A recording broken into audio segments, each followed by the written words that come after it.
maayirka magaalada Berbera ayaa maanta waxa uu furay tababar lagaga hadlayay sida ay dhalinyaradu hogaamiye u noqon lahaayeen waxaana tababarkani ka faa'iideysanayay qaar ka mid ah dhalinyarada reer Berbera waxaana tababarkani bixinayay khabiiro u dhashay dalka Sweden waxaana ugu horeyntiba halkaasi ka hadlay maayirka magaalada Berbera Cabdishakuur Maxamuud Xasan Cidin waxaana dhalinyarada tababarkani qaadanaya uu kula dardaarmay in ay ka faa'iideystaan tababarkani fursad runtii dhalinyarta u baahanahay in maxaan ku dhahdaa waa dhalinyartu wax bedeli kara cilmiga iyo aqoonta baratay iyo intii adiga Ilaahay kugu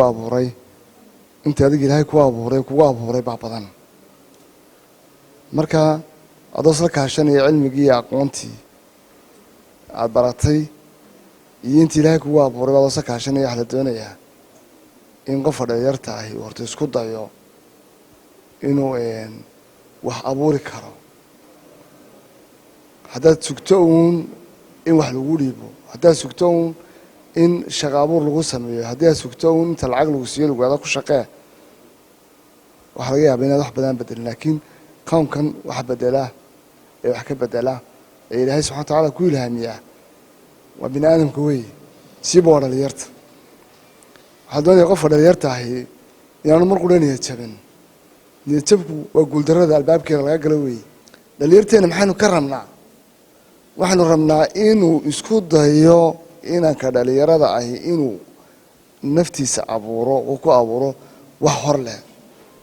baadee kartida waxqabadka iyo hal abuurku waa laba kala gaara kartida waxqabadku waxa weeye qofku inuu wixii loo diramo uu qaban karo wixii isagu leeyahay ka shaqeyn karo laakiin hal abuurku waa gaar haddaan iminka naftayda runta u sheego isku dayo inaan noolaado tusaale ahaan oo kale iminka dhalinyaro baan ahay intaana reerka ama aanan ku fakerin gabadh inaan guursado waan reer diyaagleelo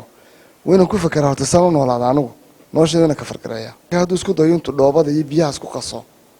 dabeedna banaanka uu dhooba intuu ka sameeyo guri gacantiisa ku sameeyo dabeedna uu galo waa fikir iyo hal abuur iyo kartiisa ugu leeyimi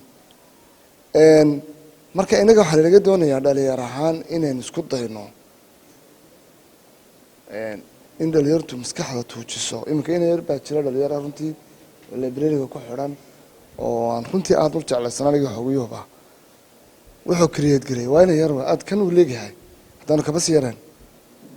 wuxuu create gareeyay inuu shub sameeyo dabadeedna waa halkan iminka soo gelaya librariga waxa laga yaabaa in sidii mari baa soo sameeyay meesha waan yaro dhalinyaro weeyo carruur weey cidna kama caawiso cidna garba kuma siiso haddii laga tagay walaalkii u dhiiri geliyo yiraahdo hore soo yiraahdo mooyaane oo salaam ka dhalinyartan iminka leeyahay geed beer raja beer haddaan xisaabino percentage-ka dhirta ay beeraan iyo dhirta dadku beeraan waxa laga yaabaa inay wax yar ka noqoto laakiin maxay bulshada ku soo kordhiyeen in hal abuur la yimaadeen inay dadku kacaan oo dareemaan oo gartaan inay wax beeraan ku dheeraaday waxaan doonayaa in dhalinyarada inaad ogaato war fursad baad haysataa fursadaad haysato waxa ugu qiimaha badan waa waqtiga ku horiinaya